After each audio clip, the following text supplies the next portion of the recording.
yang saya hormati, Assalamualaikum warahmatullahi wabarakatuh. Salam sejahtera kita semua. Waalaikumsalam warahmatullahi wabarakatuh. Selamat pagi, Nas. Perkenalkan, saya perawat Alza dari Puskesmas Kecamatan. Ini adalah kunjungan pertama saya ke desa sehat ini. Senang sekali rasanya bisa disambut dengan semangat ini. Tujuan saya mengumpulkan Bapak dan Ibu pagi ini sebenarnya berawal dari rasa peduli kami di Puskesmas karena melihat grafik laporan kesehatan bulan ini. Selamat datang, Nas. Ngomong-ngomong, ada apa ya dengan grafik desa kami? Apa ada kabar yang kurang baik? Begini Bu Yanti dan Bapak Ibu sekalian, data 2 minggu terakhir menunjukkan angka kejadian kasus ISPA, infeksi saluran pernapasan akut. Di desa sehat melonjak cukup tinggi, terutama menyerang kelompok rentan yaitu balita dan lansia. Banyak keluhan batuk pilek yang tidak kunjung sembuh hingga sesak napas. Apakah kondisi di lapangan memang demikian, Bu? Nah, cocok itu, Nas. Benar sekali, di RT saya hampir setiap rumah ada yang batuk-batuk. Cucu saya sudah seminggu batuk pilek sampai badannya hangat. Kami pikir cuma karena musim pancaroba biasa. Faktor cuaca memang sangat berpengaruh, Pak Mulyono. Namun tubuh kita sebenarnya punya mekanisme pertahanan. Misalnya ketika virus ISPA yang beredar semakin kuat, pertahanan tubuh kita butuh amunisi tambahan.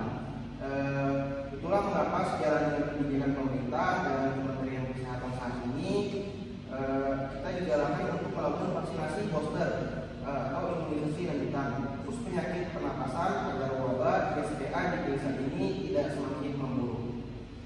Vaksin booster lagi, Nas. Bukannya dulu sudah vaksin COVID-19 sampai 3 kali. Ini vaksin apa lagi? Masyarakat kalau dibilang vaksin suka takut duluan.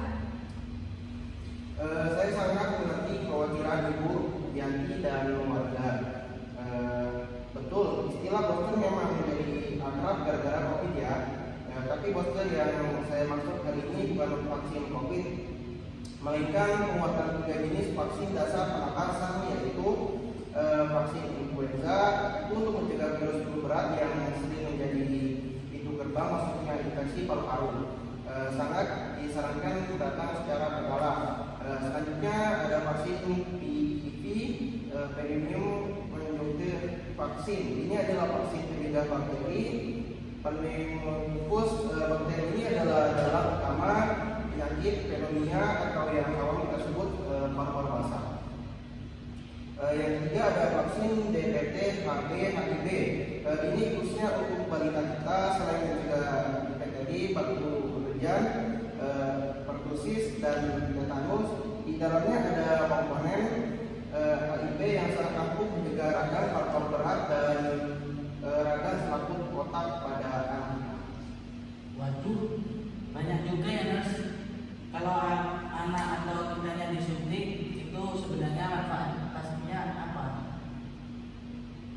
Terus jangan-jangan habis disuntik malah demam berhari-hari. Nah, bagus. Pertanyaan Pak Mulyono mewakili kekhawatiran banyak orang tua. Saya jawab langsung ya, Pak.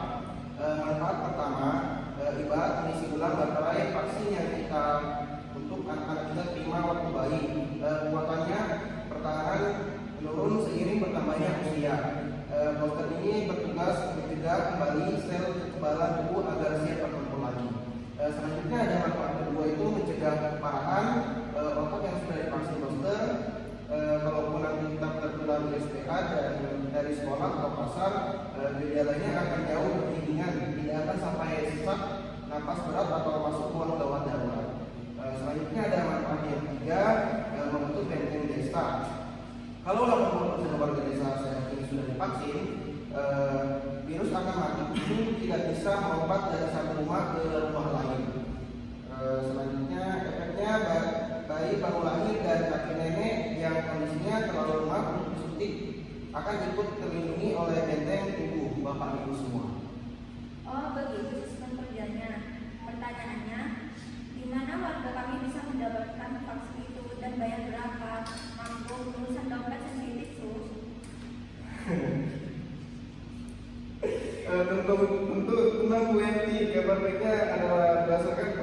pemerintah untuk imunisasi anak seperti PPV dan DBT, HB, HIV itu gratis 100% karena disubsidi negara. Banyak dan Bapak dan Ibu bisa mengakses pelayanan ini di 3 titik. Yang pertama ada di Posyandu Desa Sehat saat jadwal rutin bulanan. Yang kedua ada di Puskesmas Kecamatan setiap hari kerja, khususnya pada hari pelayanan imunisasi, biasanya Selasa dan Kamis. Selanjutnya, bagi warga desa atau lansia yang ingin mendapatkan vaksinasi influenza mandiri bisa mengaksesnya di rumah sakit umum daerah, RSUD atau klinik Pratama terdekat. Berarti cucu saya yang sedang batuk pilek di rumah minggu depan kalau sudah sembuh total langsung saya bawa ke Posyandu ya, Mas. Tepat sekali, 100 untuk Pak Mulyono. Syarat mutlak vaksinasi adalah tubuh sedang dalam kondisi sehat. Jadi sembuhkan dulu batuknya, setelah fit langsung bawa buku KIA-nya ke Posyandu. Bagaimana Bapak Ibu dan rekan-rekan kader, apakah penjelasan saya pada pertemuan perdana kita ini cukup dipahami atau ada masih ganjal di hati? Sangat jelas, Mas. Bahasanya mudah dimengerti. Nanti sore sebelum dari sini saya langsung kerahkan kader untuk woro-woro lewat speaker masjid dan grup WhatsApp RT supaya di depan Posyandu ramai. Alhamdulillah, luar biasa sekali semangat Ibu Yani dan warga desa sekalian. Ini modal utama kita mendepak ISPA dari desa ini, Bapak Ibu.